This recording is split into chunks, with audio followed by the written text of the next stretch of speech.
Before we begin the story, let us know where you're watching from by leaving a comment below. Don't forget to like and subscribe. Have a wonderful day. Enjoy the story, everyone. Money can buy everything except the one thing that makes a man truly wealthy. And Ethan Carter was about to discover he was the poorest billionaire alive. The crystal chandelier in the Carter family dining room had witnessed 3 generations of power, betrayal, and broken dreams. Tonight, it would witness the beginning of the end of everything Ethan Carter believed about love. Ethan sat at the head of the mahogany table that cost more than most people's houses, his fingers drumming against polished wood with the restless energy of a man who owned the world but couldn't control his destiny. At 34, he commanded a $20 billion media empire spanning continents, earned respect from world leaders, and struck fear into competitors' hearts. Yet tonight, he felt like a condemned man counting down his final hours. The golden clock on the mantelpiece ticked mercilessly toward his 35th birthday, just 11 months away. 11 months to fulfill his father's ultimatum, or watch everything his family had built for a century dissolve into charitable donations. Still brooding about father's will, darling. Victoria Carter's voice sliced through the silence like silk wrapped around steel. Ethan's stepmother entered, wearing crimson that complemented her predatory smile. At 45, Victoria possessed beauty born from expensive surgeries and ruthless ambition that had captured his 70-year-old father's heart and fortune. Ethan's jaw tightened. "I'm thinking about my wife." "Oh yes. Sweet Lily." Victoria's manicured fingers traced a priceless Ming vase as she spoke, her tone dripping with false sympathy. 3 years of marriage and still no little Carter running through these halls. How tragic for a media empire that controls news networks across 12 countries. The words struck their target perfectly. The Carter media empire wasn't just money.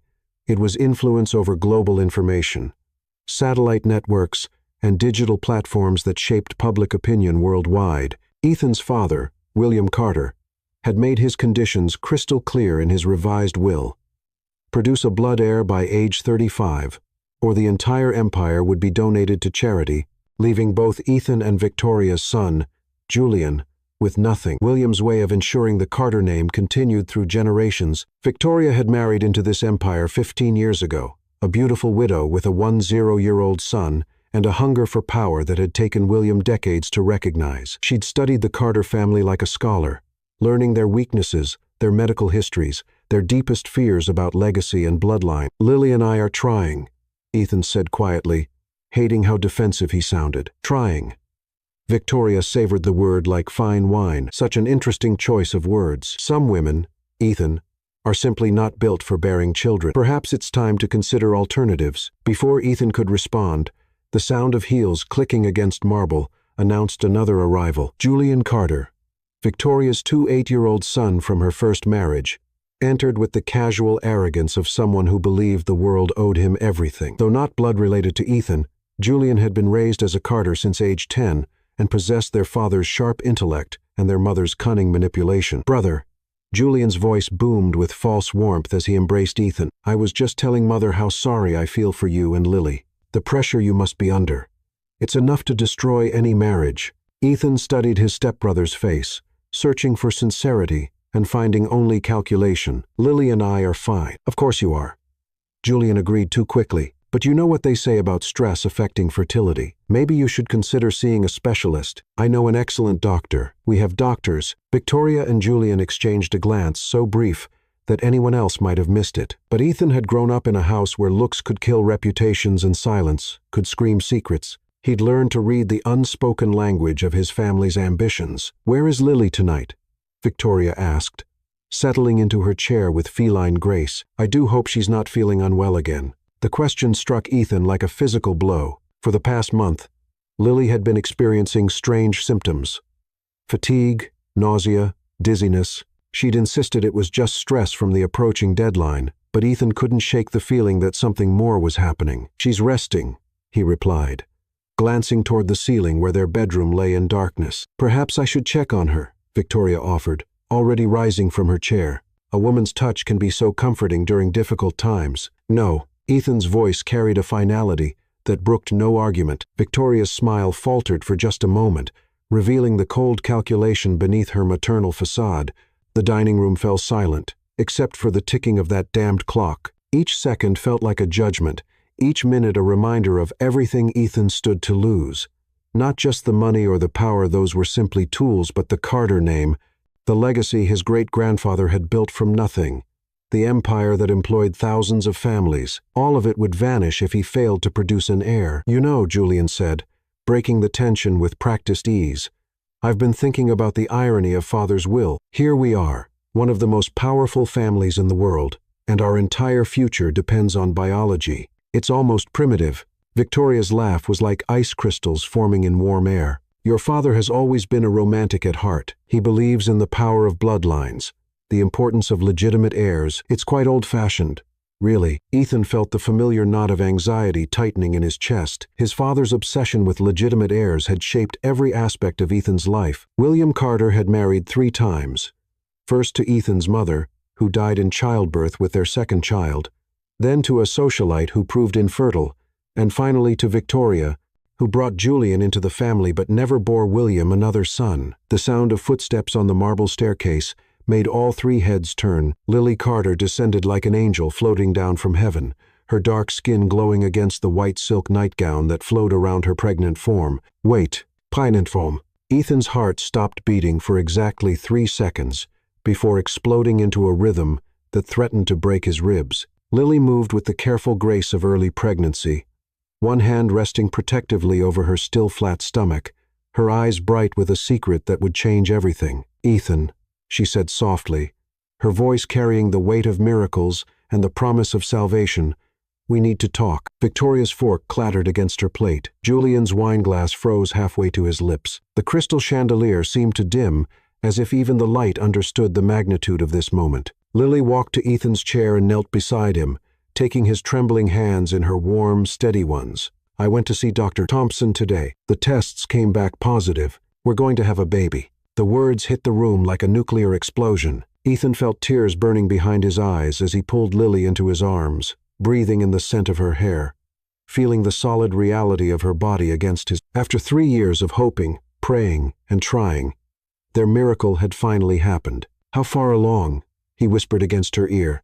6 weeks, she murmured back. "I wanted to be sure before I told you." Ethan pulled back to look at her face, seeing his own joy reflected in her dark eyes. But over Lily's shoulder, he caught sight of Victoria's expression, and his blood turned to ice water in his veins. Victoria wasn't smiling. She wasn't congratulating them or sharing in their happiness. Instead, her face had gone completely blank, as if someone had erased all emotion and left only cold, calculating intelligence behind. Her eyes were fixed on Lily with the intensity of a predator studying prey. Julian, meanwhile, had gone pale beneath his carefully maintained tan. His hands gripped his wineglass so tightly that Ethan could see white knuckles against tan skin. "Well?" Victoria said finally, her voice perfectly modulated and completely empty. "How wonderful. A baby. Just in time." The way she said "just in time" made Ethan's skin crawl. There was something in her tone, something that suggested she found the timing suspicious rather than miraculous. "We should celebrate," Julian added. But his smile looked like it had been carved from wood. "This calls for champagne, though. Of course. Lily can't drink now, can she?"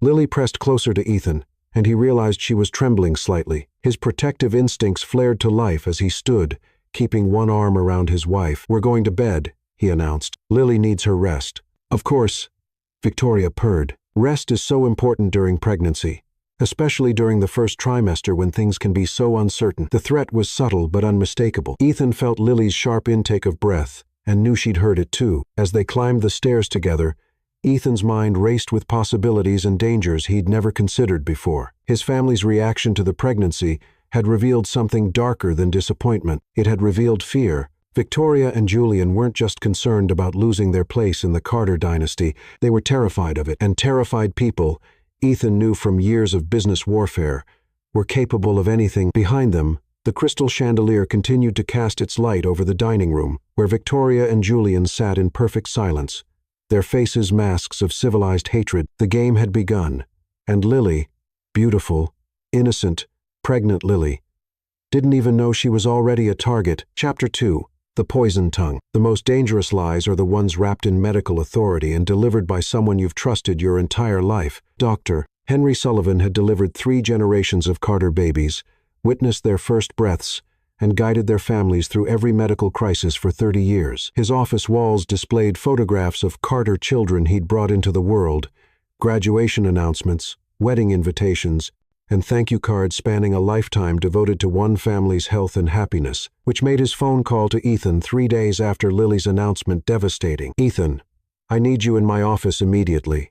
Dr. Sullivan's voice carried urgency that sent ice through Ethan's veins. "Alone. Don't bring Lily. What I must tell you, it changes everything." Ethan sat in the parking lot outside Sullivan's medical building for 10 minutes, staring at the familiar brick facade where he'd received countless vaccinations as a child, where he'd been treated for broken bones from polo accidents, where he'd come for his pre-marriage physical 3 years ago. This building held the history of his health, his family's genetic legacy, their medical secrets. The waiting room felt different today. The cheerful yellow walls seemed sickly. The children's toys scattered across the carpet looked abandoned, and the receptionist's smile felt forced. Ethan's hands shook as he signed in, his signature barely legible across the familiar clipboard. "Mr. Carter." Dr. Sullivan appeared in the doorway, his usually warm demeanor replaced by something Ethan had never seen before. Pity mixed with professional concern. "Please come in." The examination room smelled of antiseptic and fear. Dr. Sullivan closed the door with unusual care, checked that it was locked, and drew the blinds before turning to face Ethan. His weathered hands held a thick manila folder that seemed to weigh 1,000 pounds. "Ethan, what I'm about to tell you will be the hardest thing you've ever heard. I've wrestled with whether to share this information, but as your family's physician, as someone who's watched you grow from a boy into a man, I can't let you live a lie." Ethan's mouth went dry. "What are you talking about?" Dr. Sullivan opened the folder and spread its contents across his desk like evidence in a murder trial. Genetic charts, medical records, laboratory reports, and photographs that made no immediate sense, but radiated authority and scientific certainty. "Your wife's pregnancy," Dr. Sullivan began, his voice heavy with reluctant truth. "I've been analyzing the initial blood work, comparing it against your family's comprehensive genetic history that we've maintained for decades. Ethan, the markers in this child's DNA, they're impossible." What Ethan didn't know was that Dr. Sullivan's gambling debts had reached $500,000. And Victoria had quietly paid them off 3 months ago. The doctor who had delivered Ethan into the world, who had treated his childhood injuries and guided his family through medical crises, had been bought with money and desperation. "Impossible? How?" Ethan's voice came out as a whisper. Dr. Sullivan pointed to a complex chart filled with genetic sequences that looked like a foreign language. "The Carter family has very specific genetic traits that have been documented for 4 generations. Your great-grandfather, your grandfather, your father. You all carry these distinctive markers. They're like a genetic fingerprint as unique as your family name." Ethan leaned forward, trying to make sense of the scientific jargon. "And this child doesn't carry those markers. More importantly, it carries genetic sequences that are absolutely incompatible with your DNA. Ethan, based on these results, you cannot be the biological father of your wife's baby." The words hit Ethan like a physical blow. The room tilted sideways, and he gripped the arms of his chair to keep from falling. That's impossible. Lily wouldn't." "I'm sorry, son." Dr. Sullivan's use of the familiar term felt like salt in a fresh wound. "I've triple-checked these results. I've compared them against your genetic profile from your birth, your childhood medical records, even your recent physical examination. The science is conclusive." Ethan stared at the papers spread before him, seeing his entire world crumble into meaningless data points and statistical impossibilities. "There has to be a mistake. Labs make errors all the time." "I thought the same thing," Dr. Sullivan admitted. "So I sent samples to 3 different laboratories, Johns Hopkins, Mayo Clinic, and Stanford. All came back with identical results. I'm afraid there's no mistake." The silence stretched between them like a chasm. Ethan's mind raced through the past 6 weeks, analyzing every interaction with Lily, every moment they'd shared, searching for signs he'd missed. Had she been acting differently? Had there been lies hidden behind her loving smiles? "The timing is particularly troubling," Dr. Sullivan continued gently. 6 weeks ago would place conception right around the time of your business trip to Tokyo. You were gone for 2 weeks, if I remember correctly. Ethan's head snapped up. "How do you know about my travel schedule?" "Your father mentioned it during his last checkup. He was worried about the stress you were under. The pressure of the inheritance deadline. He asked me to keep an eye on both you and Lily." Something cold settled in Ethan's stomach. "My father knows about this?" "Not yet. I wanted to speak with you first, but Ethan, he'll have to know eventually. The inheritance provisions are very specific about legitimate heirs. If this child isn't yours, the implication hung in the air like a death sentence. Not only was Ethan's marriage built on a foundation of lies, but his family's entire future hung in the balance. The Carter empire, the legacy, the employees who depended on them, all of it would disappear because his wife had betrayed him at the most crucial moment possible. Who?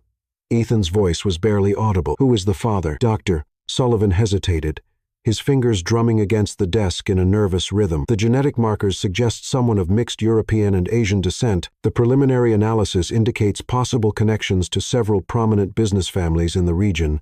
Ethan's mind immediately went to Daniel Kim, his former business partner and closest friend, until their falling out 2 years ago. Daniel was brilliant, charming, and had always shown perhaps too much interest in Lily during business dinners. Their partnership had ended acrimoniously when Ethan discovered Daniel trying to steal clients and proprietary technology. Daniel Kim, Ethan said flatly. Dr. Sullivan's expression confirmed his suspicions. The genetic profile is consistent with that possibility. The revelation hit Ethan like a tsunami of betrayal. Not only had his wife been unfaithful, but she'd chosen to betray him with the one person who'd already tried to destroy his business empire. The symmetry was too perfect, too cruel to be coincidental. There's more, Doctor, Sullivan said quietly. I've been reviewing Lily's medical history, looking for patterns. She's been seeing a fertility specialist without your knowledge for the past 6 months. Dr. Michael Brooks, who has a clinic downtown. Ethan's hands clenched into fists. What kind of treatments? The records are confidential, but I have contacts in the medical community. It appears she was receiving hormone injections and specialized consultations. The timing suggests she was actively trying to conceive, but not necessarily with you. The room felt like it was closing in around Ethan. Every breath became a struggle as the full scope of his wife's deception revealed itself. This wasn't a moment of weakness or a mistake born from loneliness during his business trip. This was calculated, premeditated betrayal designed to secure her position in the Carter family just as time was running out. She's been planning this, Ethan said, the words tasting like poison in his mouth. It appears that way, Dr. Sullivan agreed sadly. I'm sorry, Ethan. I wish I didn't have to be the one to tell you this. Ethan stared at the genetic charts until the numbers blurred together into meaningless symbols. 3 years of marriage, 3 years of sharing dreams about their future children, 3 years of believing in a love that had apparently been nothing but an elaborate performance. What do I do? The question escaped before Ethan could stop it, making him sound like the lost child he suddenly felt like. Dr. Sullivan gathered the papers back into their folder with gentle efficiency. That's not a medical decision, son. That's about your heart, your family, your future. But I will say this. The longer you wait to address this situation, the more complicated it will become, both legally and emotionally. Ethan stood on unsteady legs, feeling decades older than when he'd entered the room. Does anyone else know? No one. And it will stay that way until you decide how to proceed. But Ethan, your father's health isn't what it used to be. The stress of potentially losing the family legacy, it could kill him. The weight of responsibility settled on Ethan's shoulders like a lead blanket. Not only did he have to deal with his personal devastation, but he had to protect his father's fragile health and somehow salvage the Carter dynasty from the wreckage of his marriage. As Ethan walked toward the door, Dr. Sullivan's voice stopped him one final time. Ethan, I know this is impossible to hear right now, but you're still young. You can rebuild from this. Don't let one woman's betrayal destroy everything your family has worked to create. Ethan nodded without turning around, not trusting his voice to remain steady. He walked through the waiting room like a ghost, past the cheerful yellow walls that now seemed to mock his pain, past the children's toys that reminded him of the family he'd thought he was about to have. In the parking lot, he sat in his car for an hour, staring at his reflection in the rear-view mirror and trying to recognize the broken man looking back at him. Somewhere in the distance, his phone buzzed with text messages from Lily, asking when he'd be home, telling him about her day, sharing her excitement about their future built on lies, betrayal, and the ultimate cruelty of false hope. Ethan started the engine and drove home to face the woman who had destroyed his world, while pretending to give him everything he'd ever wanted. With each mile, his broken heart hardened into something darker, something that would change the course of all their lives forever. Chapter 3.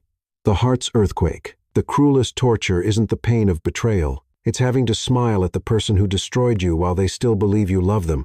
Ethan Carter had always prided himself on his poker face. In boardrooms across 3 continents, he'd negotiated billion-dollar deals without revealing emotion. He'd stared down corporate raiders, government officials, and international competitors with ice-cold control that made the Carter name synonymous with power. But sitting across from his wife at breakfast, 3 days after Dr. Sullivan's revelation, watching her glow with pregnancy and innocent joy, Ethan discovered that years of emotional discipline meant nothing when your heart was being systematically destroyed by the person you loved most. "I've been thinking about names," Lily said, her dark eyes sparkling as she spread organic jam across her whole wheat toast. "For a boy, maybe William, after your father, and for a girl."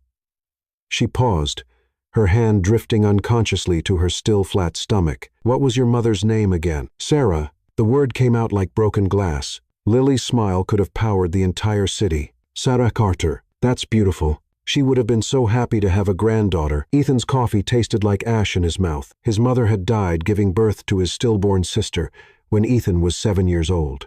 The tragedy had shaped his father's obsession with legitimate heirs and the continuation of the Carter bloodline. Now, 27 years later, his wife was planning to name another man's child after the woman whose death had created the very inheritance crisis this pregnancy was supposed to solve. The irony was so cruel it was almost artistic. "Ethan." Lily's voice carried a note of concern. "You seem distant this morning. Are you feeling all right?" He forced himself to look at her. Really look at her. Searching for signs of deception in the face he'd memorized over 3 years of marriage. Her skin had the luminous quality that early pregnancy often brought. Her hair was softer and more lustrous than ever, and her eyes held nothing but love and excitement for their future. Either she was the most accomplished actress in the world, or she genuinely believed the child she carried was his. "I'm fine," he lied, the words feeling foreign on his tongue. "Just thinking about work. You work too much." Lily reached across the table to cover his hand with hers, and Ethan had to suppress the urge to pull away. Her touch, once a source of comfort and desire, now felt like a brand, marking him as a fool. "Maybe it's time to start delegating more. We're going to have a baby to think about now." A baby? Ethan's jaw clenched involuntarily. Whose baby? How long had she been planning this deception? Had Daniel Kim been laughing at him during those business dinners where Ethan had proudly introduced his beautiful wife? Had they shared secret glances while Ethan discussed quarterly projections and market expansions? "Have you thought about telling your family?" Lily continued, oblivious to the storm raging behind Ethan's carefully controlled expression. "I know your father will be over the moon. And Victoria, well, she'll probably be relieved that the inheritance issue is resolved." The mention of Victoria sent a chill down Ethan's spine. His stepmother's reaction to the pregnancy announcement had been strange, too controlled, too calculating. But now, armed with the knowledge of Lily's betrayal, her behavior made perfect sense. Victoria was many things, but she wasn't stupid. She would have seen through Lily's deception immediately and realized that this pregnancy, rather than securing the Carter legacy, might actually destroy it entirely. "I'll tell Father when the time is right," Ethan said carefully. "When the time is right?" Lily laughed, the sound like silver bells that now grated against Ethan's nerves. "Darling, I'm pregnant with his grandchild. Every moment we wait is a moment stolen from his joy." Grandchild. The word hit Ethan like a physical blow. William Carter, already weakened by age and the stress of potentially losing his family's empire, too would be devastated. To learn that his hoped-for heir was actually the product of his daughter-in-law's affair. The shock might literally kill him. Ethan's phone buzzed with an incoming text. Without thinking, he glanced at the screen and saw Daniel Kim's name. His blood turned to ice as he read the message. "Heard congratulations are in order. Hope you're both happy. We should get together soon." The timing was too perfect to be coincidental. Daniel hadn't contacted Ethan in over a year, not since their business relationship had ended in mutual accusations and threats of lawsuits. Now, just days after Lily's pregnancy announcement, he was suddenly interested in renewing their friendship. "Who's texting?" Lily asked innocently, but Ethan caught the slight tension in her voice. "No one important." Ethan slipped the phone into his pocket, his mind racing. Did Daniel know about the pregnancy? Had Lily told him? Were they still in contact despite her claims of faithfulness? The questions multiplied like cancer cells, each one more devastating than the last. "I have to go," he said abruptly, standing from the table. "But you barely touched your breakfast." Lily's brow furrowed with concern. "Ethan, you're really worrying me." You've been acting strange ever since I told you about the baby. Aren't you happy? Happy? The question was so absurd it was almost funny. Ethan was watching his entire world collapse, while the woman responsible sat across from him, planning baby names and discussing nursery colors. He was supposed to be ecstatic about becoming a father, but instead, he felt like he was attending his own funeral. I'm happy, he lied again, leaning down to kiss her forehead in a gesture that felt like betraying himself. I'm just overwhelmed. It's a big change. Lily's smile returned, radiant and trusting. I know, I'm scared too, but we'll figure it out together, won't we? Like we always do. Together. The word was meaningless now. They weren't partners in this journey. Ethan was the unwitting victim of an elaborate deception, and Lily was either a master manipulator or a woman carrying another man's child, while genuinely believing it belonged to her husband. He wasn't sure which possibility was worse. At the office, Ethan threw himself into work with desperate intensity, trying to lose himself in merger documents and acquisition strategies, but every phone call reminded him of Daniel Kim's voice. Every email signature made him think of genetic markers and DNA sequences, and every mention of family businesses sent his mind spiraling back to the inheritance that might now be lost forever. His assistant knocked on his door around noon, interrupting his brooding. Mr. Carter, Dr. Sullivan is here to see you. He says it's urgent. Ethan's stomach dropped. Had Dr. Sullivan discovered something new? More evidence of Lily's betrayal? He waved the doctor in, noting the grim expression on the older man's face. Ethan, I'm sorry to bother you at work, but something has come to my attention that I felt you needed to know immediately. Dr. Sullivan closed the office door behind him and approached Ethan's desk with the careful steps of a man delivering a death sentence. What now? Ethan asked, not sure he could handle any more revelations. I received a call this morning from Dr. Michael Brooks, the fertility specialist your wife has been seeing. He's concerned about some irregularities in her treatment records and wanted to consult with me as her primary physician. Ethan's hands gripped the arms of his chair. What kind of irregularities? It appears that Lily hasn't been entirely truthful about her medical history. Dr. Brooks discovered discrepancies in the information she provided about her previous pregnancies and fertility treatments. More concerning, there are gaps in her records that suggest she may have been receiving treatments from multiple specialists without proper coordination. The implications hit Ethan like a sledgehammer. Not only had Lily been unfaithful, but she'd been systematically lying to medical professionals about her reproductive health. The level of deception required for such an elaborate scheme spoke to a calculating mind that Ethan had never suspected his wife possessed. There's something else, Dr. Sullivan continued. Dr. Brooks mentioned that your wife specifically requested genetic counseling services. She was very interested in understanding how certain genetic traits might be passed down to children, particularly in cases of mixed parentage, like a child conceived by a woman of African descent and a man of Asian heritage like Daniel Kim. Ethan felt the last pieces of his faith in his marriage crumble into dust. This wasn't a crime of passion or a moment of weakness. This was premeditated, calculated betrayal, designed to fool him into accepting another man's child as his own heir. What do you recommend?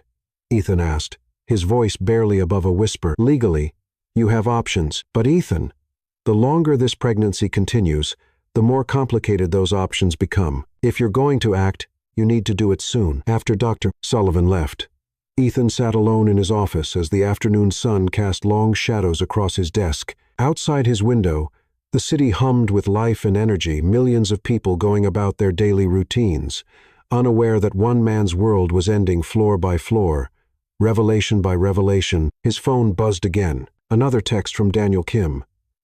Lily looks radiant these days. Pregnancy suits her. Ethan stared at the message until the words blurred together. Daniel wasn't just the father of Lily's child. He was actively taunting Ethan with his victory. The arrogance was breathtaking, the cruelty absolute, but what destroyed Ethan more than the betrayal itself was the realization that he still loved her. Despite everything Dr. Sullivan had told him, despite the evidence mounting against her, despite the knowledge that she was carrying another man's child, Ethan's heart refused to let go of the woman who had been his partner, his confidant, his future. Love, he realized, wasn't something you could turn off like a light switch, even when that love was destroying you from the inside out. As the sun set over the city, Ethan made a decision that would change everything. He couldn't confront Lily directly, not yet. He needed more evidence, more proof, more ammunition for the war that was coming. But he also needed to protect himself, his father, and the Carter legacy from the woman who had infiltrated their family with lies and deception. The game was about to begin, and Ethan Carter was finally ready to play. Chapter 4. The Mother's Strength. A woman's greatest power isn't in her tears, it's in her ability to stand unbroken when the world tries to shatter her soul. Lily Carter had always possessed intuition that bordered on supernatural. Growing up as the daughter of a single mother who worked 3 jobs to survive, she'd learned to read subtle shifts in people's moods, microscopic changes in behavior that signaled danger or opportunity. This survival skill had served her well in the corporate world and initially attracted Ethan during their first meeting at a charity auction 3.5 years ago. Now, sitting in their bedroom as morning light filtered through silk curtains, that same intuition screamed warnings that made her skin crawl with unease. Ethan hadn't touched her in a week, not sexually, that she could understand. Given the early pregnancy symptoms, and their mutual caution about harming the baby, but he hadn't touched her at all.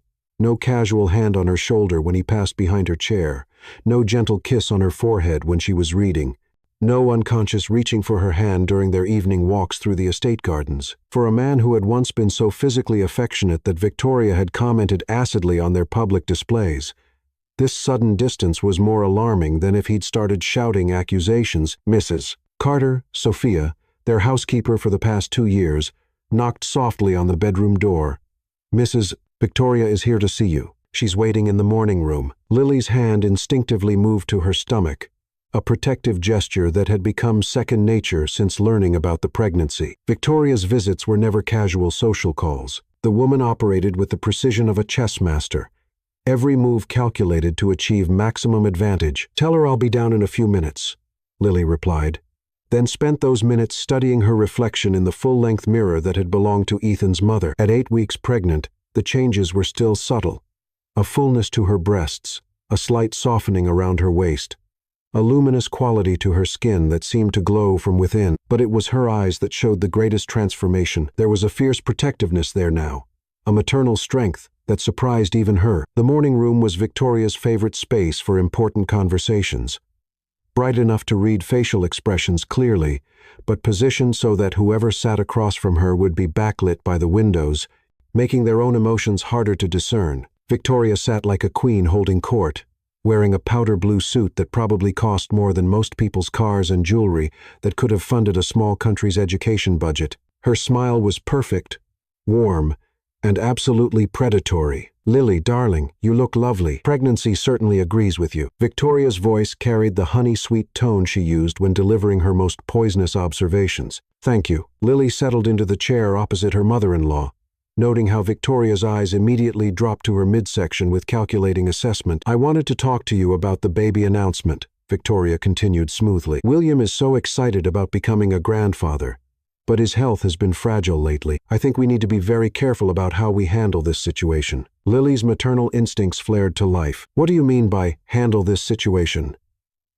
"I'm pregnant with your step-grandson. It's a blessing, not a crisis to be managed." Victoria's laugh was like ice crystals forming in summer air. "Of course, it's a blessing, dear, but you must understand the complexities of your timing. William's will, the inheritance provisions, the pressure Ethan has been under." She paused delicately. "Some people might see this pregnancy as remarkably convenient." The words hit their target with surgical precision. Lily felt her cheeks burn with indignation, but she kept her voice steady. "Are you suggesting that I plan to get pregnant?" "No, I'm not suggesting anything," Victoria replied with false innocence. "I'm simply observing that after 3 years of trying, your success comes at a very fortuitous moment, just 11 months before Ethan's 35th birthday. Just when the Carter empire hangs in the balance." Lily studied her mother-in-law's perfectly composed face, seeing the calculation behind the concern. This wasn't a warning, it was a threat wrapped in maternal worry. "Victoria, I understand that you're protective of this family, but I won't apologize for giving Ethan the child he's always wanted." "The child he's always wanted," Victoria repeated thoughtfully. "Yes, that's exactly what makes this so interesting. Tell me, Lily, have you given any thought to genetic testing? It's quite common these days, especially for women of diverse backgrounds." The euphemism hit like a slap. Lily's mixed African and European heritage had never been an issue for Ethan, but Victoria had a talent for making anything sound like a liability. "My heritage isn't a medical condition that requires testing," Lily said quietly. her voice carrying a steel edge that made Victoria's eyebrows rise slightly. Of course not, but genetic compatibility can be so complex, especially when family bloodlines are as specific as the Carter line. We have such distinctive traits. You know, William often jokes that Carter men are impossible to mistake for anything else. The implication was clear. If this child didn't look unmistakably like a Carter, questions would be raised. Lily felt a chill of understanding wash over her. Victoria wasn't just making conversation. She was laying groundwork for future accusations. I should probably mention, Victoria continued with calculated casualness, that Ethan seemed quite troubled when he left for work this morning. He's been under such stress lately, the inheritance deadline, the pressure to produce an heir, the challenges in his business relationships. What challenges? Lily asked, though she suspected she knew where this was heading. Oh, surely you know about his falling out with Daniel Kim. Such a shame. They were such close friends until Daniel tried to steal Ethan's clients. Ethan was devastated by the betrayal. He's become quite suspicious of people he once trusted implicitly. There it was.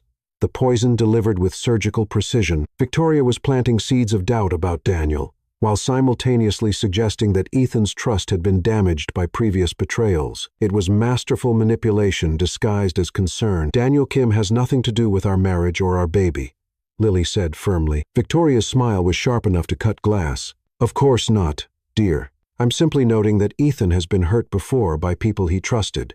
It's made him cautious, especially now when so much depends on family loyalty. The conversation continued for another 20 minutes, with Victoria delivering carefully crafted warnings disguised as advice. She mentioned the importance of prenatal vitamins from reputable sources, suggested that Lily might want to limit her outside activities during the delicate first trimester, and recommended several specialists who understood the unique needs of Carter family pregnancies. Each suggestion was reasonable on the surface, but carried an undercurrent of control and surveillance. Victoria was building a cage around Lily so subtly that anyone listening would hear only a concerned mother-in-law offering support. After Victoria left, Lily sat in the morning room for a long time, processing the conversation and its implications.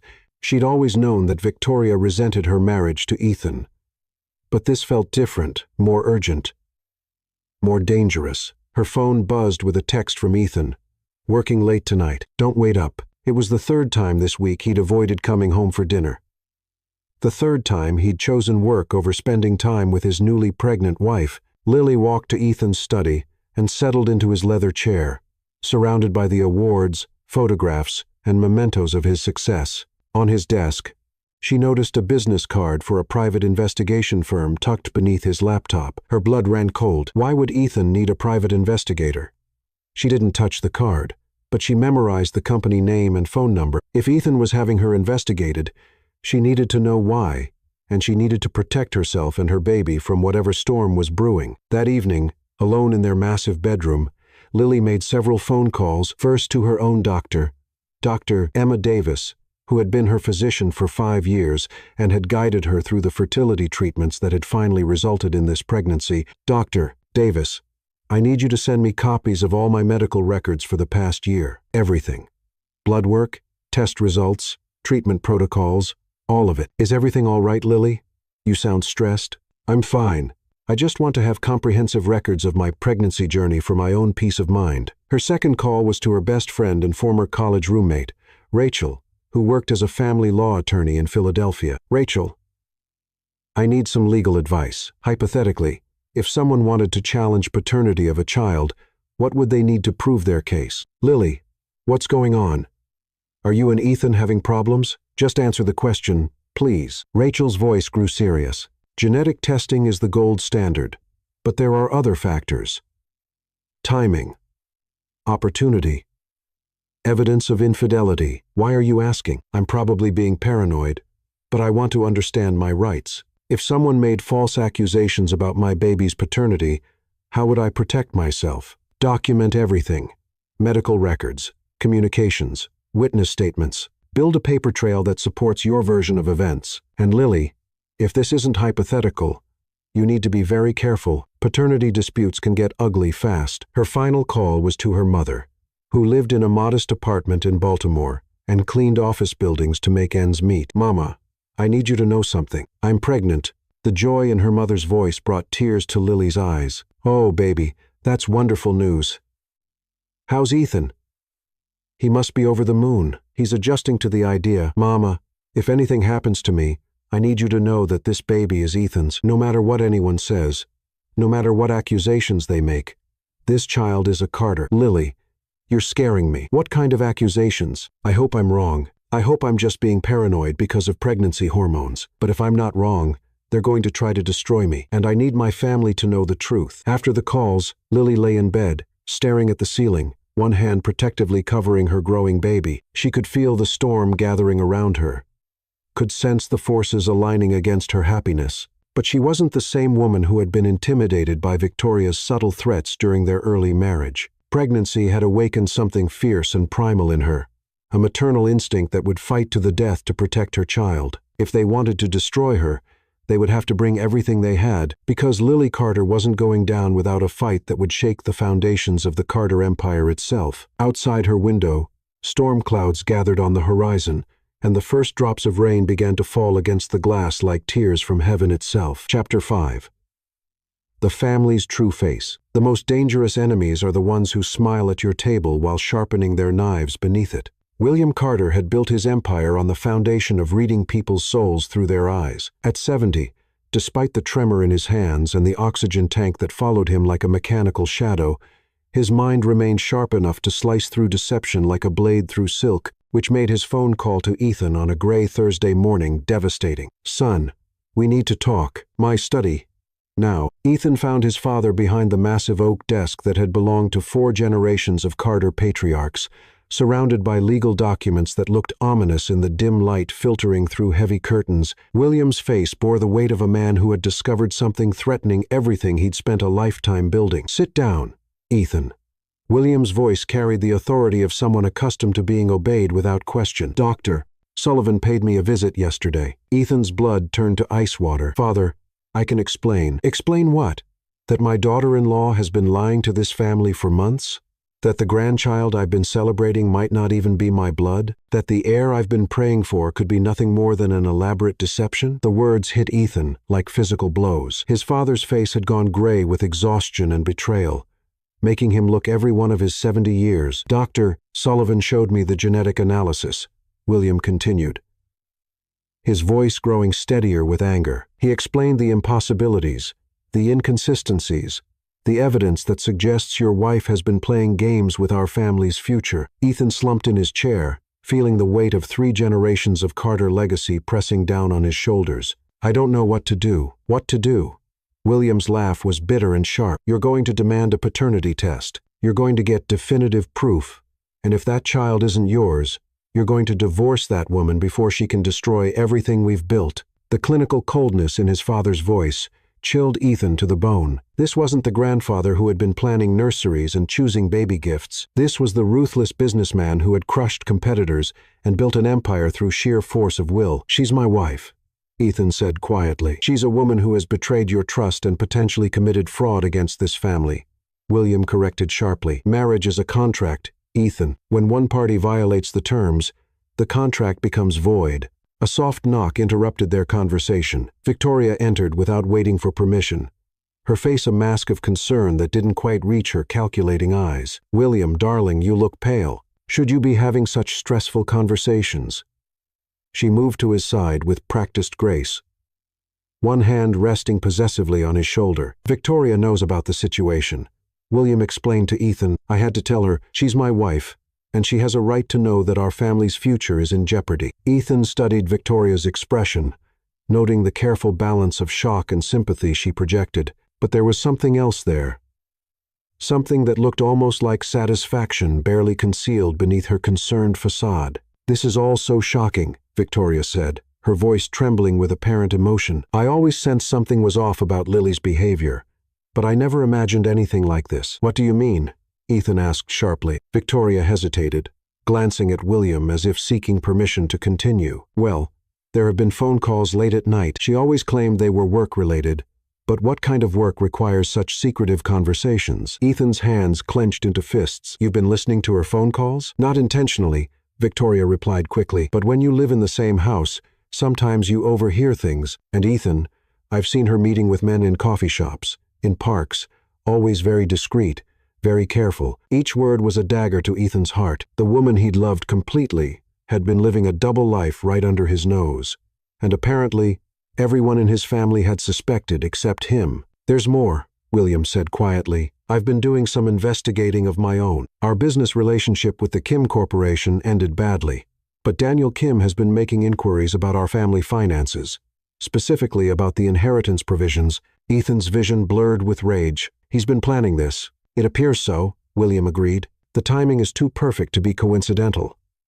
A failed business relationship, a seduction of your wife, a pregnancy that conveniently solves our inheritance crisis, while potentially placing an outsider's child in line for the Carter fortune." Victoria moved to the window, gazing out at the estate grounds with apparent sadness. "I keep thinking about what this will do to the family name, the scandal, the media attention. Our reputation will be destroyed. Not if we handle this correctly," William said firmly. "We need to control the narrative, gather evidence, build an airtight case before we make any accusations." Ethan looked between his father and stepmother, seeing them as allies in what was becoming a war against his own wife. The realization should have brought him comfort, but instead, it filled him with a profound sense of loss. His marriage wasn't just ending. It was becoming a battlefield where love would be the first casualty. "What about Lily?" Ethan asked. "What if she's innocent? What if there's another explanation?" William and Victoria exchanged a look that spoke volumes about their shared skepticism. "Son," William said gently, "I understand your reluctance to believe the worst about someone you love, but sometimes love makes us blind to truths that everyone else can see clearly." Julian chose that moment to enter the study, his face grave with the weight of someone delivering devastating news. "I'm sorry to interrupt, but I thought you should know immediately." Julian held up his phone, showing a text message thread. "I've been contacted by Daniel Kim. He wants to meet with me to discuss mutual interests regarding the Carter family situation." The room fell silent except for the rhythmic wheeze of William's oxygen concentrator. Ethan felt the last pieces of his faith in his marriage crumble into ash. "He's making his move," William said quietly. Julian nodded gravely. He seemed very confident, almost cocky, like he knows something we don't, or like he's been planning this for months and feels ready to execute his plan. Victoria added with grim satisfaction. Ethan stood abruptly, pacing to the window where he could see the gardens where he and Lily had walked just weeks ago, planning their future and dreaming about their child. Now those memories felt like scenes from someone else's life. "What do you recommend?" he asked, his voice hollow. William pulled out a business card and slid it across the desk. "James Reynolds, best private investigator in the city, completely discreet, absolutely thorough. He'll get us the evidence we need to protect this family." Ethan stared at the card, recognizing it as the same one he'd seen tucked under his laptop. Someone had already been planning this investigation. "How long has he been working for us?" Ethan asked quietly. "Just a few days," William admitted. "I wanted to verify Dr. Sullivan's concerns before involving you. Reynolds has already uncovered some disturbing information." Victoria returned to William's side, her hand again finding his shoulder in a gesture of support. "We're doing this to protect you, Ethan, to protect all of us." "What did Reynolds find?" Ethan asked, though he wasn't sure he wanted to know the answer. William opened a manila folder and spread photographs across the desk like evidence in a murder trial. Ethan's heart stopped as he recognized Lily in each image, talking to a man in a coffee shop, embracing someone in a parking garage, entering a medical building with a companion who wasn't Ethan. The man in these photos has been identified as Dr. Michael Brooks, a fertility specialist, William explained clinically. "He's been treating your wife for several months, without your knowledge." Ethan picked up one of the photographs, studying Lily's face for signs of deception or guilt. Instead, he saw only the woman he'd fallen in love with, animated and happy. As she spoke with someone the camera had positioned to look suspicious. "These could be innocent," Ethan said weakly. "They could be." Julian agreed with false sympathy, but taken together with everything else, the weight of evidence felt crushing.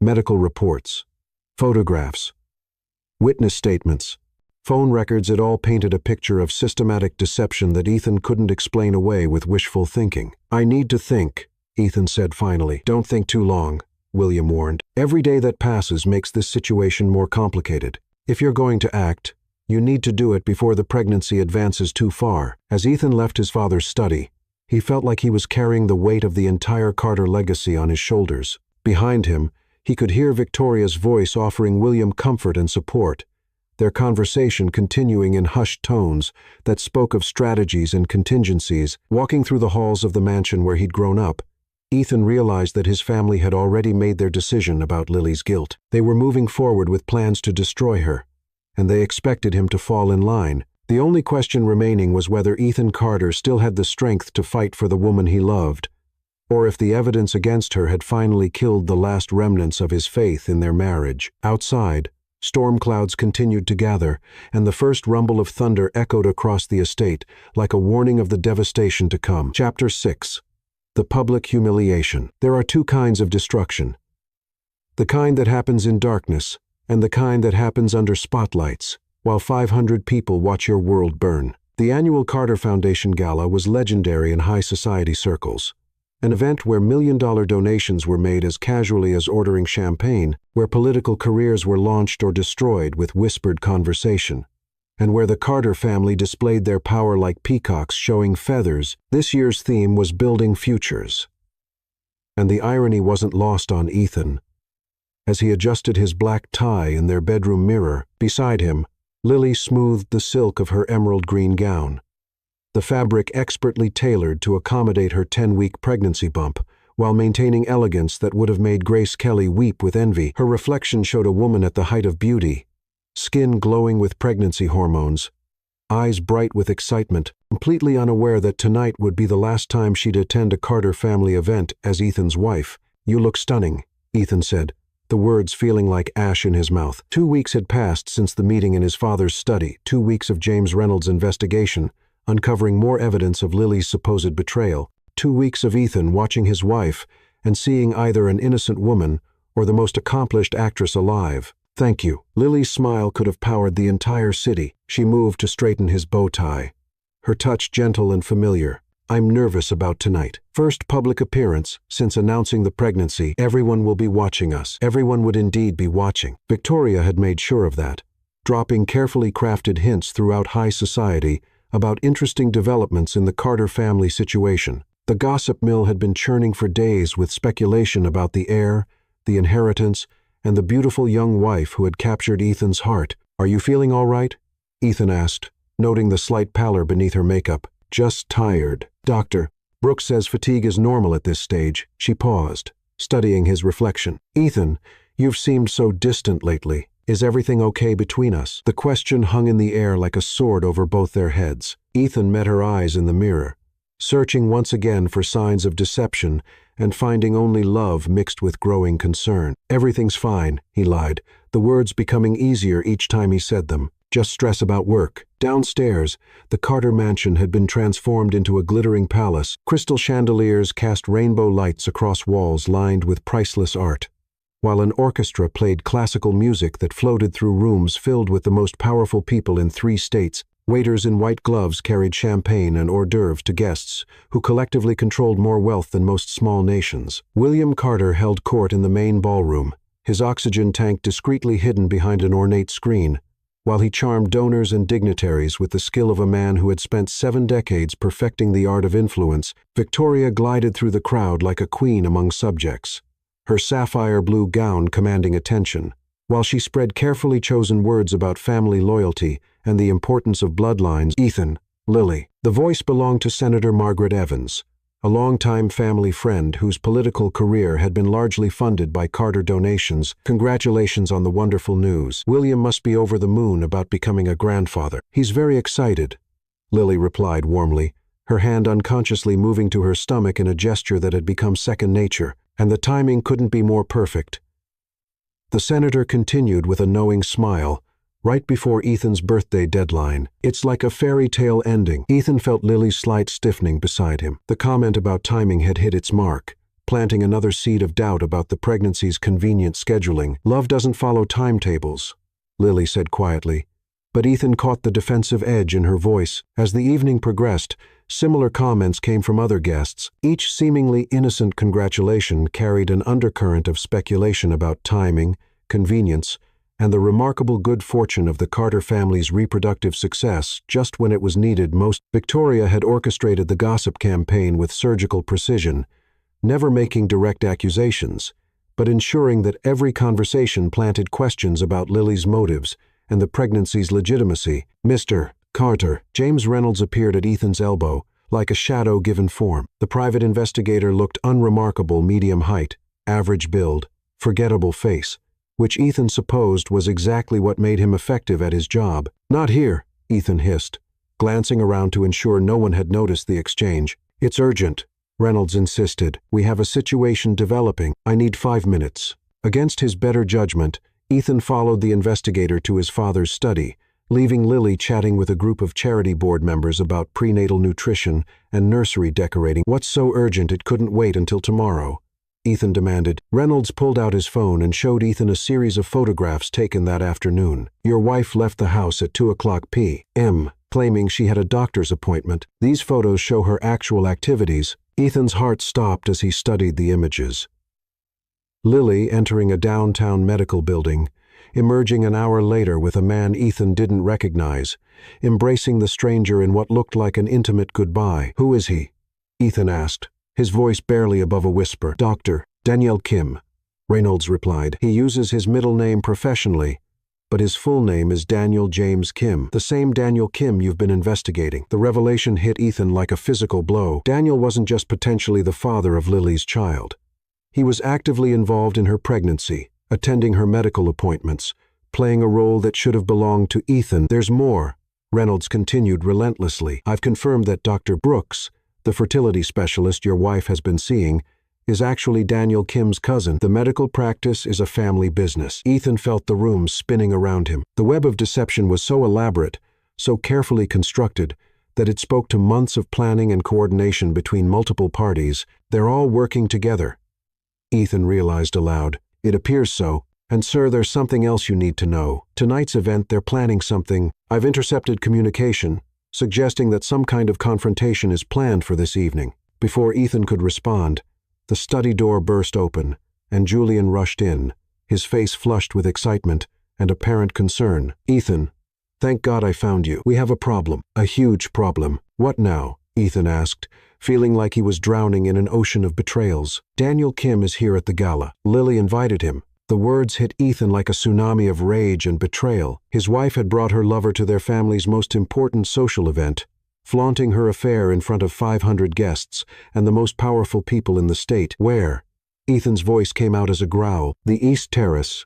They're talking very intimately. People are starting to notice." Ethan felt something fundamental break inside his chest. Whatever love and trust had survived the past weeks of evidence and doubt shattered completely in that moment. His wife wasn't just having an affair, she was humiliating him publicly, destroying his reputation and his family's name in front of everyone who mattered. He walked toward the East Terrace like a man heading to his own execution, with Julian and Reynolds following at a discreet distance. The closer he got, the more guests he noticed whispering behind raised champagne glasses, their eyes following his progress with the hungry anticipation of spectators at a gladiator match. The French doors to the terrace stood open, allowing the warm evening air to flow into the ballroom along with the sound of intimate conversation. Ethan stepped outside and saw them immediately.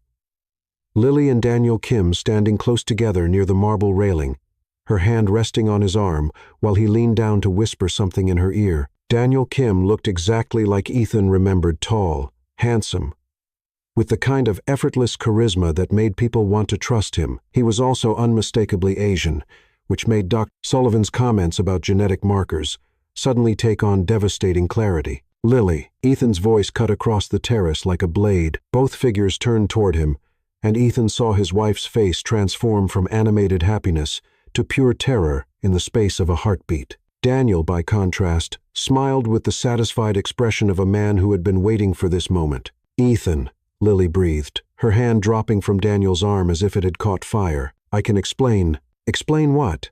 Ethan's voice grew louder, carrying back into the ballroom where conversations had stopped, and all attention was focused on the drama unfolding on the terrace. "Explain why you invited your lover to our family's gala. Explain why you're carrying his child while lying to my dying father about giving him a grandchild." The accusations hung in the air like poison gas. Behind Ethan, he could hear the collective gasp of 500 guests as his words carried through the open doors. Senator Margaret Evans dropped her champagne glass, the crystal shattering against marble with a sound like breaking dreams. Board members of Fortune, 500 companies pulled out their phones, already crafting statements to distance themselves from the Carter family scandal. Camera phones appeared like mushrooms after rain, dozens of society guests capturing the destruction of one of America's most powerful families in real time. The footage would be on social media within minutes, on morning news shows within hours. "Ethan, no," Lily said, stepping toward him with her hands outstretched in supplication. "You don't understand. Daniel is my cousin, my mother's sister's son. He's Dr. Brooks's business partner, nothing more." But Ethan was beyond listening to explanations. The genetic tests, the secret meetings, the convenient timing, everything pointed to betrayal so complete that even the truth sounded like another lie. "You destroyed our marriage, humiliated our family, and committed fraud against the Carter dynasty for money. Was it worth it?" Ethan's voice carried across the terrace and into the ballroom, where conversations had stopped completely. Catherine Monroe, the society columnist whose words could destroy reputations with a single paragraph, was frantically taking notes. The mayor's wife whispered frantically to the governor's chief of staff. 3 international ambassadors exchanged meaningful glances that spoke of canceled business deals and withdrawn support. "The baby is yours," Lily whispered. But her voice was lost in the murmur of shock from the watching crowd. Daniel Kim stepped forward, his handsome face wearing an expression of false sympathy. "Ethan, this is a difficult situation for everyone involved. Perhaps we should discuss this privately. Get out." Ethan's voice carried a finality that brooked no argument. "Get out of my house, away from my wife, and if I ever see you near my family again, I'll destroy you." Daniel nodded gravely, as if accepting a reasonable request rather than a threat. He turned to Lily and spoke loud enough for the crowd to hear. "I'm sorry it had to happen this way. Call me when you're ready to discuss our options." The implication was clear and devastating. Daniel was offering Lily an alternative to her marriage, a way out of the Carter family that would take Ethan's child with her. As Daniel walked away, Ethan turned back to his wife, seeing her clearly for perhaps the first time since their wedding day. She stood alone on the terrace, tears flowing freely down her cheeks, one hand protectively covering her stomach, while the other reached toward him in futile supplication. "Ethan, please," she whispered, "let me explain. Nothing is what it seems." But Ethan was done listening to explanations. He turned away from the woman who had destroyed his world and walked back into the ballroom, where 500 guests parted before him like the Red Sea. Behind him, Lily's sobs echoed across the terrace. But he didn't look back. That chapter of his life was over, ended not in the privacy of a lawyer's office, but under the crystal chandeliers of high society, with the most powerful people in 3 states as witnesses to his humiliation. Chapter 7. The Crumbling Dynasty. A man can lose everything he owns and still be wealthy, but lose everything he believes in, and he becomes the poorest soul alive. 6 months after the gala that destroyed his marriage, Ethan Carter sat in his corner office 60 floors above the city, watching his empire crumble one phone call at a time. Divorce papers lay signed on his mahogany desk next to newspaper clippings that chronicled his fall from respected business leader to cautionary tale about the dangers of marrying for love instead of strategy. "Sir." His assistant's voice came through the intercom with the carefully neutral tone she'd adopted since the scandal broke. "The board is requesting another emergency meeting. Stock prices dropped another 12% overnight." Ethan didn't bother responding. What was the point? Every business decision he'd made since the gala had been viewed through the lens of his personal catastrophe. Partners questioned his judgment. Investors doubted his stability.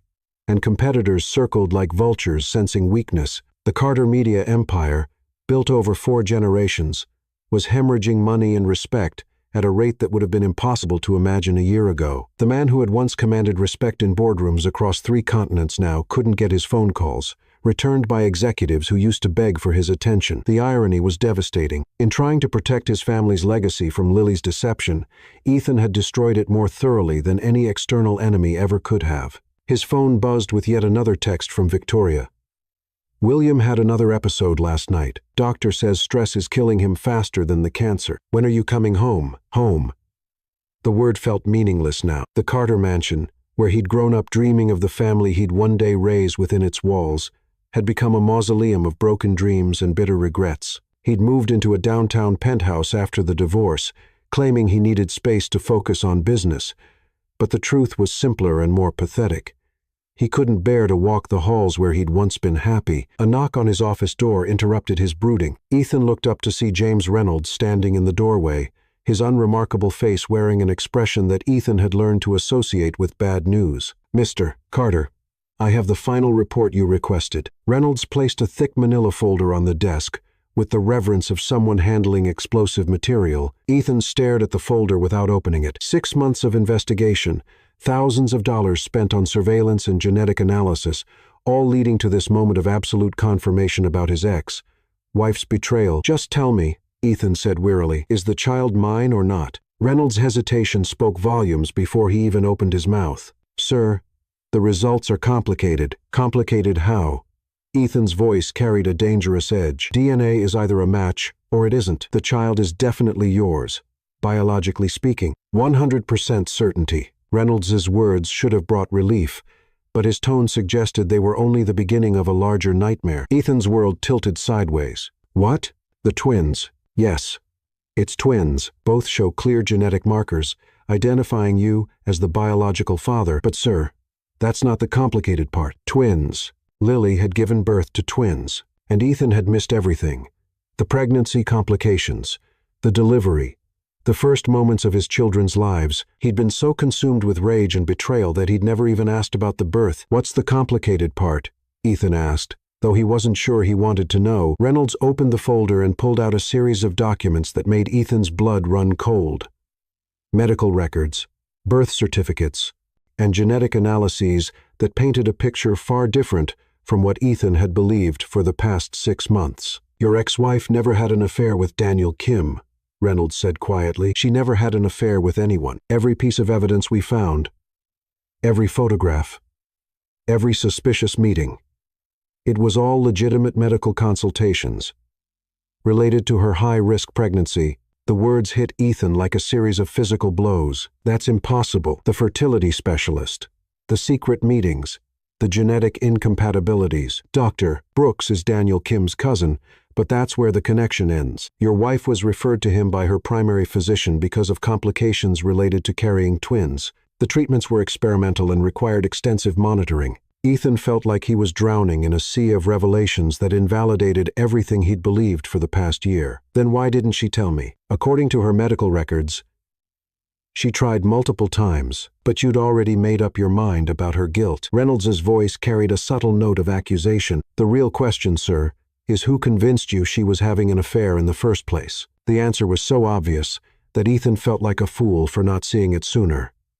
Dr. Sullivan, Victoria, Julian, they'd all played their parts in a symphony of deception that had destroyed his marriage and his family. "There's more," Reynolds continued relentlessly. "I've been investigating the source of the false medical reports that convinced you of your wife's infidelity. The genetic analyses were fabricated. The fertility records were altered. And the photographs were carefully staged to create false impressions." Ethan's hands shook as he processed the magnitude of his mistakes. "Who was behind it?" "Your stepmother and stepbrother, working in coordination with Dr. Sullivan. They've been planning this for over a year, waiting for the right moment to destroy your marriage and eliminate any potential heir who might threaten their inheritance claims."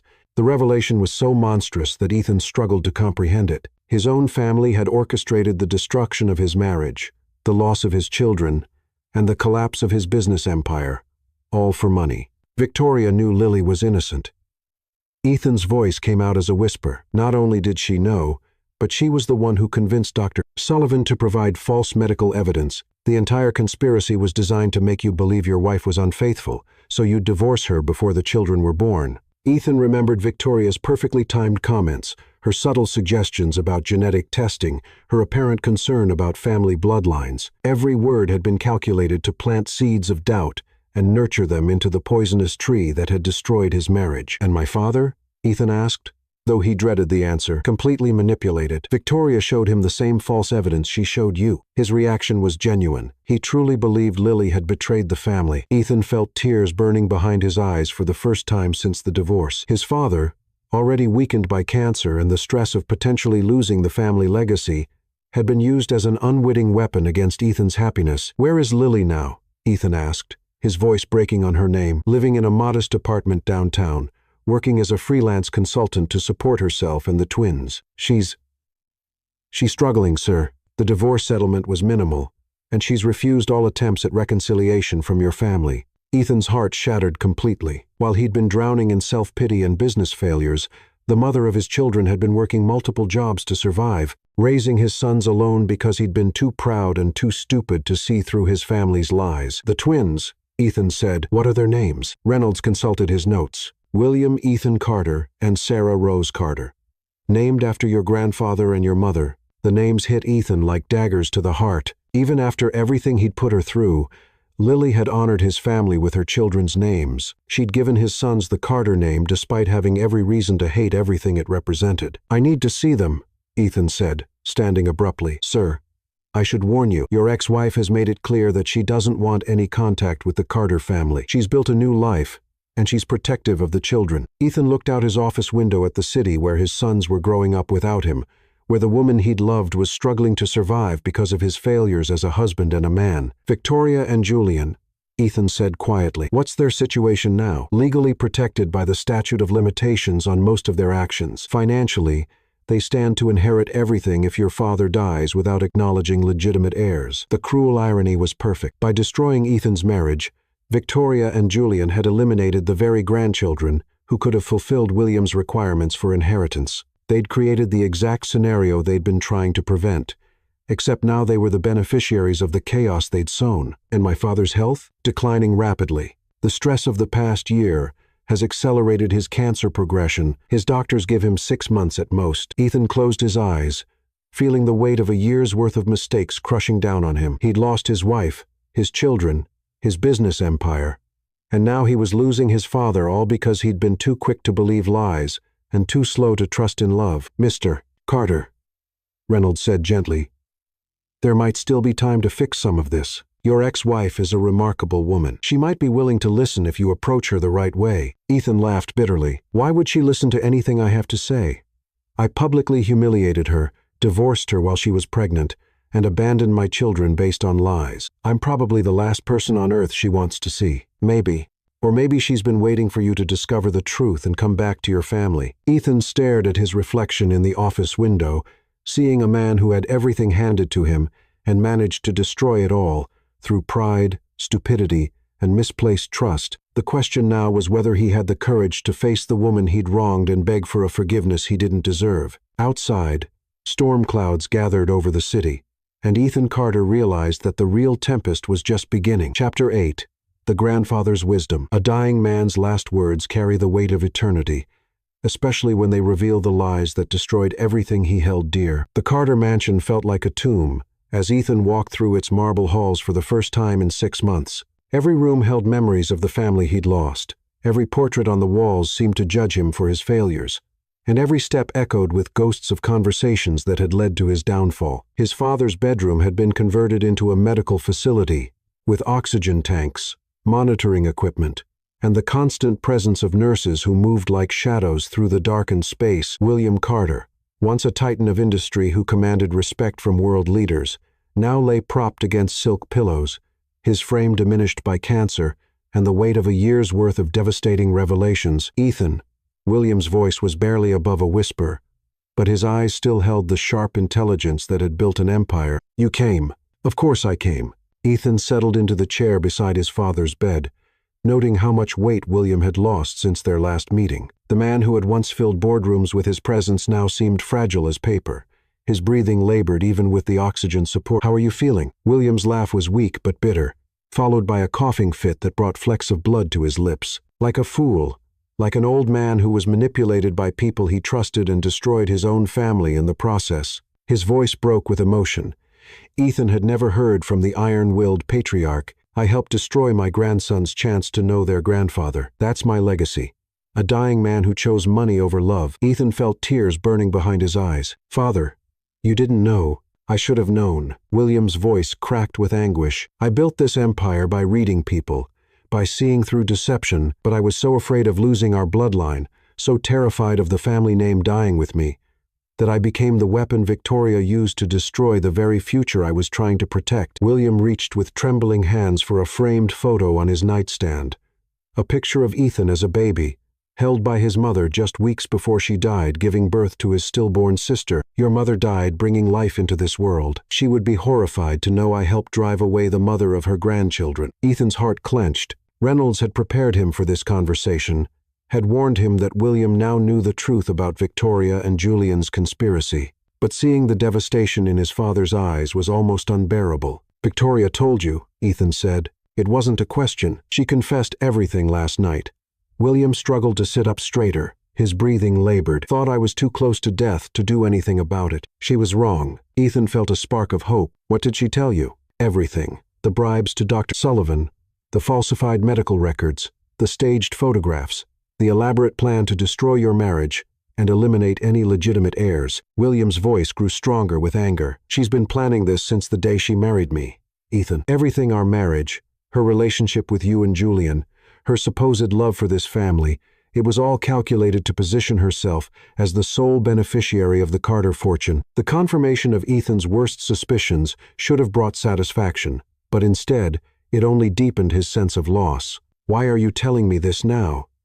The damage is already done, because I'm dying, and I refuse to let my legacy be built on lies and betrayal. William reached for a thick manila folder on his bedside table, his hands trembling with effort. I've been working with my attorneys for the past week.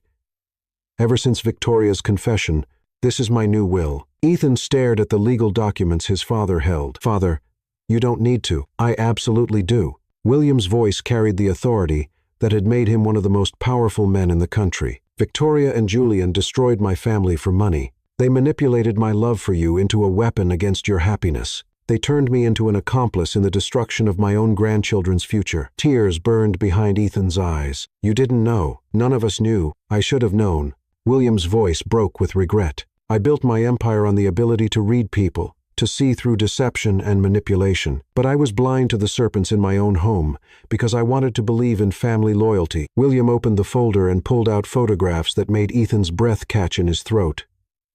Pictures of 2 babies, his sons, sleeping peacefully in matching cribs, their tiny faces bearing unmistakable Carter features. Your children, William said softly. William, Ethan, and Sarah rose. I had a private investigator take these photos yesterday. Ethan's hands shook as he studied the faces of the sons he'd never met. They were beautiful, perfect, and completely innocent of the adult failures that had shaped their young lives. They look like you did as a baby, William continued. Same nose, same stubborn chin. And their mother, Ethan, she's raised them beautifully. Despite everything we put her through, she's given them love and stability. Have you met them? Ethan asked, his voice barely audible. No. Lily made it clear that the Carter family is not welcome in their lives. Can you blame her? William's expression was heavy with shame. We destroyed her marriage, humiliated her publicly, and abandoned her when she needed us most. She has every right to protect her children from us. Ethan set the photographs aside, unable to look at them without feeling like his heart was being torn apart. What's in the new will? Justice. William said simply. Victoria gets nothing. Her marriage to me will be revealed as the fraud it always was, and I'm pursuing legal action to recover every penny she's stolen from this family over the years. And Julian is Victoria's son, not mine. He has no claim to the Carter legacy, legal or moral. William's voice grew cold. But you, Ethan, are still my heir, and your sons are still my grandsons, regardless of the circumstances that led to their births. Ethan felt a flicker of hope for the first time in months. What are you saying? I'm saying that the Carter empire belongs to you and your children. Victoria's conspiracy doesn't change the fact that you have 2 legitimate sons who carry our bloodline. William struggled to sit up further. But Ethan, inheriting the money means nothing if you don't fight to reclaim your family. Lily won't even speak to me, Ethan said quietly. I destroyed everything between us. There's no coming back from what I did. There's always a way back if the love is real. William replied with the wisdom of a man facing his own mortality. But it requires more courage than building a business empire. It requires admitting you were completely wrong and proving you deserve a second chance. William reached for another document from the folder. I've had my lawyers prepare something else. A trust fund for your sons, managed by Lily. Until they reach adulthood, $50 million each, with provisions for education, health care, and anything else they might need. Ethan's eyes widened. That's incredibly generous. But Lily will never accept it. She'll see it as guilt money. Then don't present it as guilt money. Present it as what it is, A grandfather's love for grandsons he may never get to meet. William's voice grew weaker, the effort of the conversation taking its toll. And Ethan, there's something else you need to know about Victoria's conspiracy. She didn't just target your marriage. She's been systematically sabotaging your business relationships, spreading rumors about your stability and judgment. The company's recent failures aren't entirely due to your personal problems. They're the result of a coordinated campaign to destroy your professional reputation. The revelation explains so much about the past year's business disasters: partners who had inexplicably withdrawn from deals, investors who had suddenly lost confidence, competitors who had seemed to know Ethan's strategies before he implemented them. She wanted to ensure that even if you somehow survived the divorce, you'd be financially ruined and professionally destroyed. William continued. Ethan felt anger burning in his chest, not just at Victoria and Julian, but at himself for being so easily manipulated. How did we not see it? Because we trusted family, William said sadly, and because Victoria is exceptionally skilled at long-term manipulation. She studied our weaknesses for years and exploited them with surgical precision. A soft knock interrupted their conversation. One of the nurses entered with medication and a gentle reminder that William needed rest. Just a few more minutes, William told the nurse, then turned back to Ethan with urgent intensity. Son, I don't have much time left. My doctors think I have days, not weeks. Ethan's throat tightened. Father, listen to me. I'm going to die knowing I helped destroy the happiness of the two people I love most in this world, you and Lily. I can't fix that, but you can. William gripped Ethan's hand with surprising strength. Fight for her, Ethan. Fight for your sons. Show them that love is stronger than pride, that family is worth more than money, and that a Carter man doesn't give up when something truly matters. What if it's too late? What if she's moved on? Then you'll know you tried everything. But Ethan, a woman doesn't name her children after her ex-husband's family if she's truly moved on. She's waiting for you to become the man she fell in love with, the man who fought for everything he believed in. William reached for another document from the folder. There's one more thing in that folder. A letter I wrote to Lily explaining everything, my confession, my apology, and my blessing for whatever future you two might build together. Ethan picked up the sealed envelope with Lily's name written in his father's distinctive handwriting. Why are you giving this to me instead of sending it directly? Because some conversations require presence, not just words on paper. If you're going to win back your family, you need to face her yourself and prove that you're willing to fight for what you lost. As Ethan prepared to leave, William called out one final time. Ethan, when you see my grandsons, tell them their grandfather loved them from the moment he knew they existed. Tell them the Carter name means something because of the legacy they'll carry forward, not because of the mistakes their elders made. Ethan nodded, unable to speak past the emotion clogging his throat. He walked toward the door, carrying the weight of his father's forgiveness and the responsibility of rebuilding everything that had been destroyed. Behind him, William closed his eyes and smiled for the first time in months, knowing that he'd finally done something right in the wreckage of his family's legacy. Chapter 9.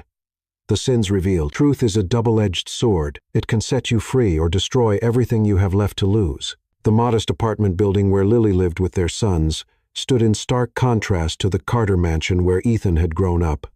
No marble columns, no crystal chandeliers, no armies of servants, just a simple brick structure in a middle-class neighborhood, where children played in small courtyards and mothers hung laundry on fire.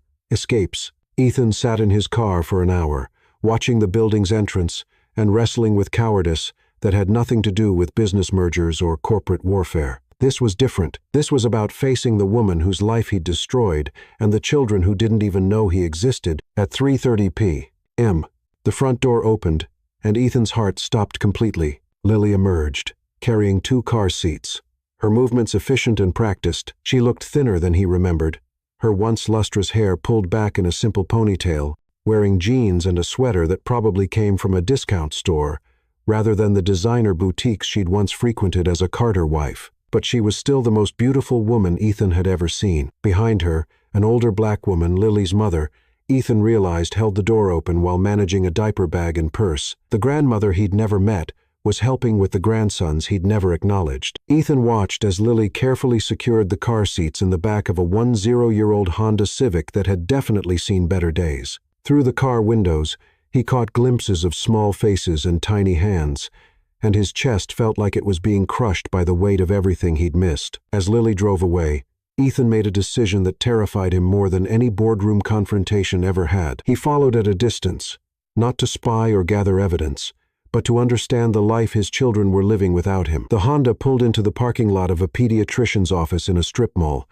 and Ethan watched from across the street as Lily carefully lifted both car seats, her mother gathering supplies with the efficiency of someone who'd done this countless times. They disappeared into the medical building, and Ethan was left alone with his thoughts and the manila folder containing his father's letter. 45 minutes later, they emerged, Lily carrying one fussy baby while her mother managed the other car seat and supplies. Ethan could hear crying from across the parking lot. One of his sons was upset about something, and every instinct he possessed screamed at him to help, to comfort, to be the father these children deserved. Instead, he followed them to a grocery store, then to a pharmacy, then to a small park, where Lily spread a blanket under a tree while her mother kept watch over the babies. Ethan parked several hundred yards away and used binoculars he'd brought for this exact purpose. Through the lenses, he watched Lily play with two 8-month-old boys who were clearly thriving despite their father's absence. One baby, William, he assumed had dark hair and serious eyes that reminded Ethan of his own childhood photos. The other, Sarah, was more animated, smiling and reaching for his mother's face with tiny hands. His sons, his children, living full, happy lives without knowing their father existed. Ethan's phone rang, shattering his surveillance. Victoria's name appeared on the screen, and for the first time in months, he answered, "Ethan, darling, where are you? Your father is asking for you." The false sweetness in her voice made his skin crawl. "I'm handling some business." "Well, handle it quickly. William had another episode this morning, and the doctors aren't optimistic. You should be here with family during this difficult time." Family.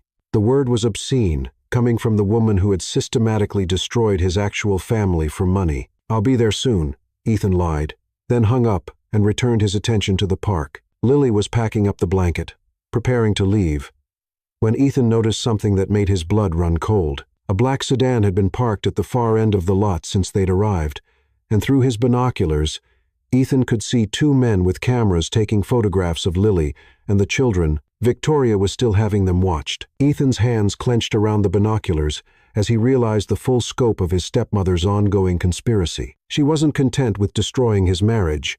She was gathering intelligence on his children, probably planning some new form of manipulation or blackmail. The sedan followed Lily's Honda when she left the park, maintaining a professional distance that spoke of experienced surveillance.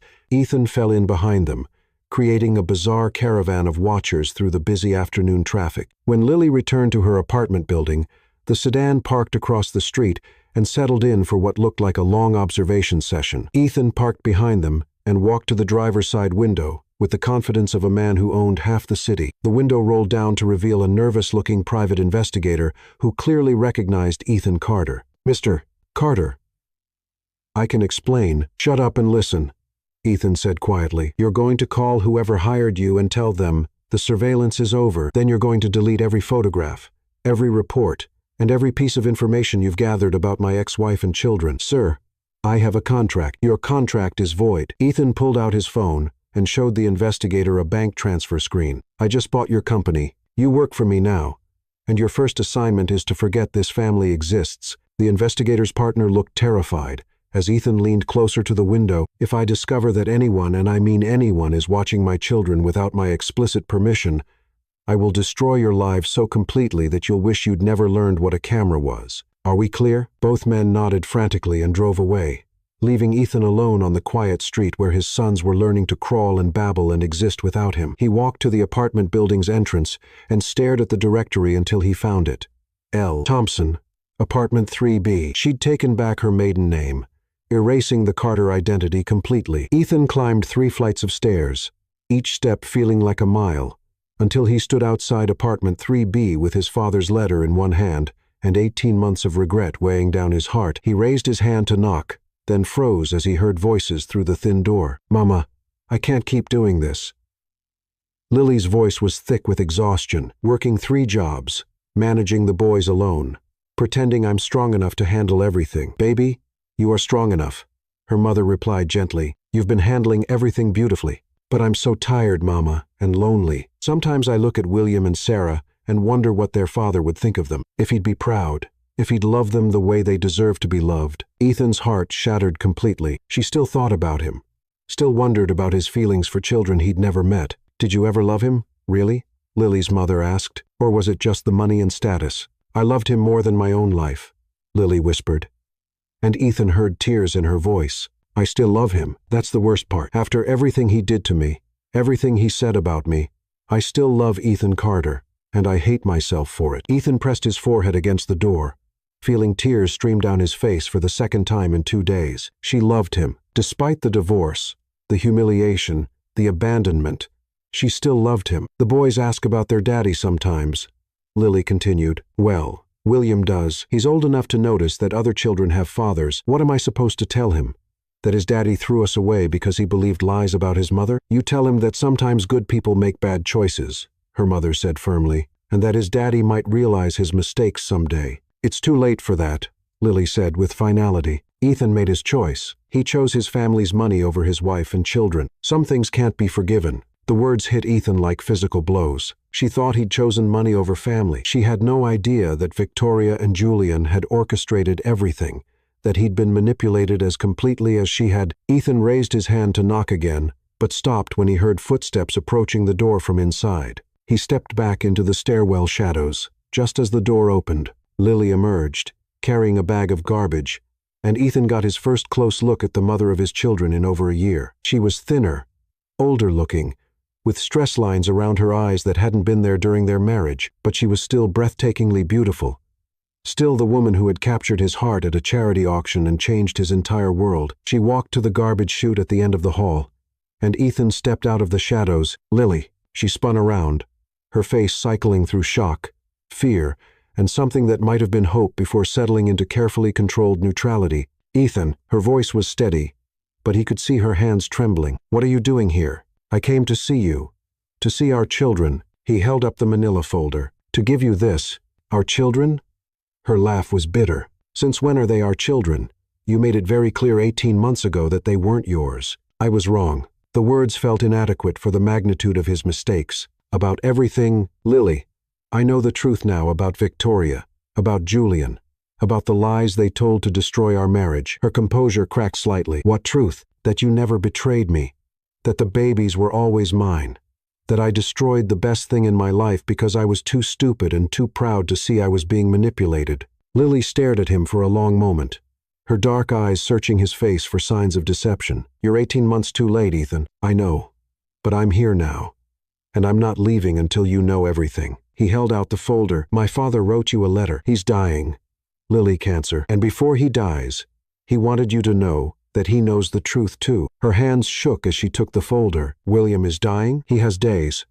Maybe a week. The stress of what happened to our family, the guilt over being manipulated into helping destroy our marriage, it's killing him faster than the cancer." Lily's eyes filled with tears. Despite everything the Carter family had put her through, she genuinely loved William as the grandfather her children would never know. "Read the letter," Ethan said quietly, "and then decide if you can ever forgive the biggest fool who ever lived." As Lily opened the folder with trembling hands, neither of them noticed the figure watching from the stairwell below, or the small recording device that had captured every word of their conversation. Victoria's final gambit was already in motion, and the truth that Ethan thought would save his family was about to destroy what little remained of their chance at happiness. Chapter 10.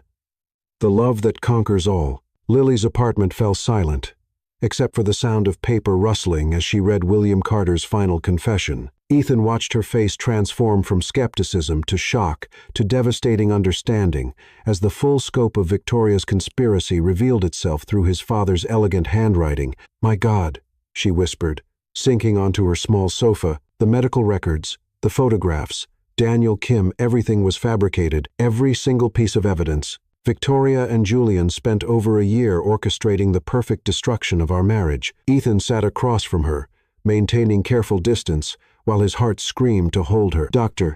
Sullivan was bribed. The genetic tests were falsified. Even Daniel's appearance at the gala was staged." Lily's hands shook as she turned to the final page of William's letter, where his apology and blessing were written in increasingly shaky handwriting. "William wants to meet his grandsons," she said, tears streaming down her face. "Before he dies, He wants to hold the children whose existence he helped me doubt. He's at the hospital now. The doctors say he has maybe 48 hours. From the bedroom came the sound of babies stirring from their nap, and Lily instinctively moved toward them before stopping. Ethan, I need you to understand something. I'm not the same woman you married. What your family did to me, what you did to me, it changed me. I'm stronger now, but I'm also more guarded. I won't let anyone hurt my children the way I was hurt. Our children, Ethan corrected gently, and you're right to protect them. I failed as a husband and as a father, but Lily, if you'll let me, I want to spend the rest of my life proving I can be better. Before she could respond, her phone rang. The caller ID showed Victoria's name,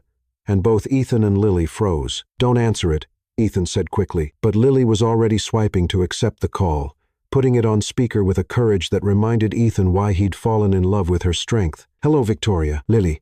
Darling. Victoria's voice carried false warmth and barely concealed triumph. I understand you've had a visitor this evening. How lovely that Ethan finally found the courage to face his mistakes. Ethan and Lily exchanged alarmed glances. Victoria had been watching, listening, planning. What do you want?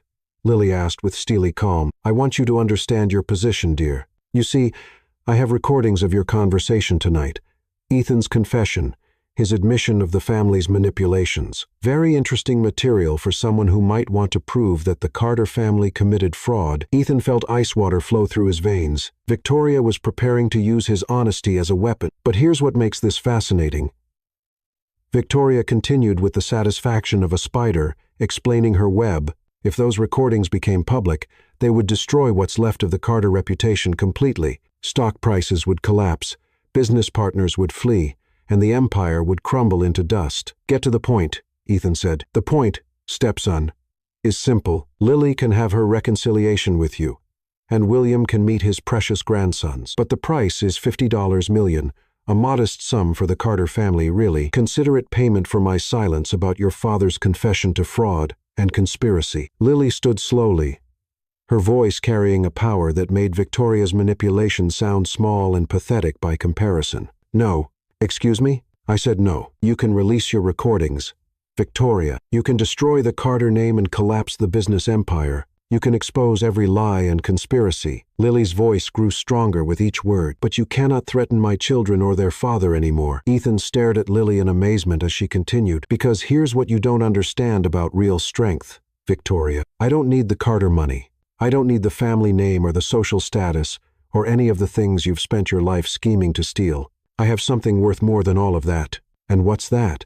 Victoria's voice had lost its confident edge. I have the love of a good man who made terrible mistakes but found the courage to face them. I have 2 beautiful sons who will grow up knowing their father fought to earn their forgiveness. And I have the knowledge that when you're gone, we'll still be here, still loving each other, still building something real while your legacy turns to dust. Ethan felt his heart soar as Lily turned to face him directly. Ethan Carter, you destroyed my trust, broke my heart, and abandoned your children when they needed you most. You let pride and fear make you into someone I didn't recognize. Ethan's heart sank, but Lily wasn't finished. But you also loved me enough to spend 18 months discovering the truth. You cared enough about our children to risk everything by coming here tonight.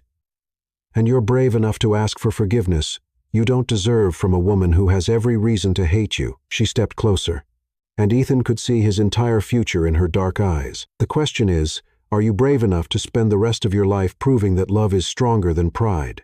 Ethan dropped to his knees in the small apartment, looking up at the woman who had endured everything and emerged stronger than ever. Lily Thompson, I was an arrogant fool who threw away paradise because I was too weak to trust in love. I can't undo the pain I caused you or get back the time I missed with our children, but if you'll let me, I'll spend every day for the rest of my life, earning the right to be your husband and their father. From the bedroom came the sound of babies crying, and Lily's maternal instincts immediately took over. Come meet your sons, she said simply. The nursery was small but filled with love. 2 cribs positioned so the babies could see each other, walls decorated with pictures Lily had printed from her phone, toys that had clearly been chosen with care rather than expense. Ethan's sons, William and Sarah, were 8 months old, healthy and beautiful, and completely perfect. William had inherited Ethan's serious expression and dark hair, while Sarah had Lily's eyes and an infectious smile that could have melted glaciers. William, Sarah, Lily said softly, lifting both babies. I'd like you to meet someone very important. Ethan's hands shook as he held his children for the first time. They studied his face with the intense curiosity of babies meeting a stranger, and Ethan felt his heart expand in ways he'd never imagined possible. "Hi," he whispered to them. "I'm your daddy, and I'm so sorry I wasn't here before." As if understanding the importance of the moment, both babies reached for Ethan's face with tiny hands, and he felt tears streaming down his cheeks as he realized that forgiveness could come in the smallest gestures. Victoria was right about one thing. Lily said quietly, "The recordings will destroy the Carter empire if she releases them." "Let her release them," Ethan said, not taking his eyes off his sons. "I'd rather be poor with you and the boys than rich and alone." 3 weeks later, William Carter died peacefully in his sleep, having spent his final days holding his grandsons and watching his son build the kind of love that money couldn't buy. His last words, whispered to baby William as the infant slept in his arms, were, "Tell your daddy that love is the only empire worth building." Victoria released her recordings in a final act of spite, but by then, Ethan and Lily had moved to a small house in Portland with their children. Starting fresh under Lily's maiden name, the Carter empire crumbled exactly as Victoria had planned, but she discovered that destroying something beautiful doesn't make you beautiful.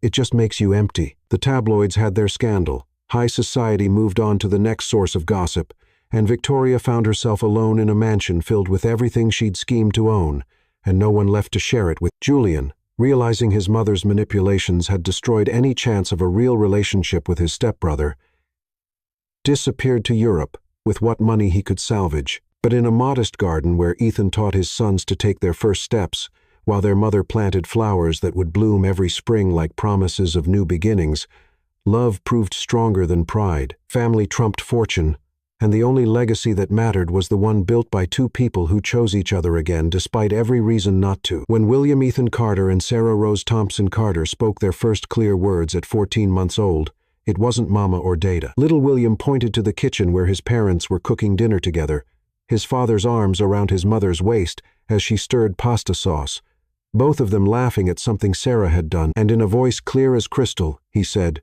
"Home." Sarah, not to be outdone by her brother, clapped her hands and repeated with a giggle that sounded like pure joy, "Home.